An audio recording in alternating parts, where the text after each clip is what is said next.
كان منورني بقى النهارده اخويا وحبيبي نجم نادي الزمالك ومنتخب مصر. وطبعا ناس هتدخل تقول لي يا كابتن ازاي بتقول كده؟ ده هم سنتين ثلاثه اللي لعبهم.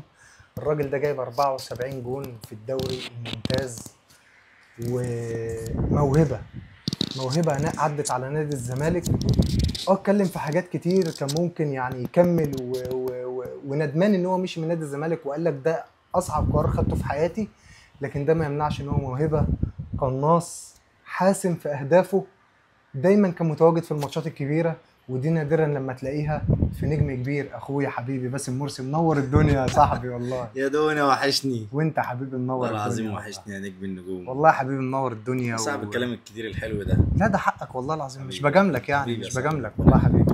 نورتني يا حبيبي حبيبي يا احمد، ربنا يخليك. ومبسوط ان انت جيت كده معايا وقعدت كده قعده كده خفيفه احنا جميله. اتكلمنا في حاجات. بص ايه استنوا الحلقه مع احمد ياسر. حلقه ايه؟ مفاجأة. حلقه ايه يا عم؟ انت مفاجأة. هتطلع كده عليا حلقه ايه؟ لا، حلقه دي قعده خفيفه خالص والله.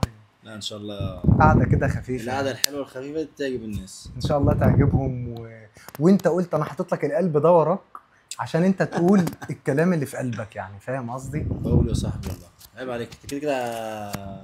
اي حاجه قلتها معاك كانت من قلبي. كانت من قلبك. على دي طول. فكره القعده، ان الكلام يبقى من قلبك. لا الكلام من قلب والله العظيم، وكلمنا في حاجات. احنا كنا بندردش يعني. وشوف احمد بصراحه ايه هيبقى مذيع جامد بصراحه يعني. يا ابني فكروا ان انا بطلت يخرب لا بيت. ما بطلش، بالعكس احنا بتعمل كده بس القعده الجميله اللي احنا عملناها دي على ما نرجع التمرين ان شاء الله حبيبي، ان شاء الله ترجع حلو وكسر الدنيا. إن شاء لسه الله قدامك حبيبي. قدامك يعني اقل حاجه 3 سنين. 3 سنين؟ ايوه يا عم مشكله يعني. مش انا سنتين وانت 3 مع انك اكبر مني. ربنا حبيبي يكرمك ويكتب لك الخير حبيبي يا أحمد. وبالتوفيق دايما في اللي جاي. والتجربه الجايه بتاعتك في ليبيا تحدي كبير بالنسبه لك، وانا عارف ان انت قده، وان شاء الله هتكسر الدنيا ان شاء الله يا صاحبي، ان شاء الله ان شاء الله ان شاء الله نعمل حاجه كويسه. ربنا يوفقك يا حبيب قلبي. حبيبي يا باسم. حبيبي يا ابو حميد.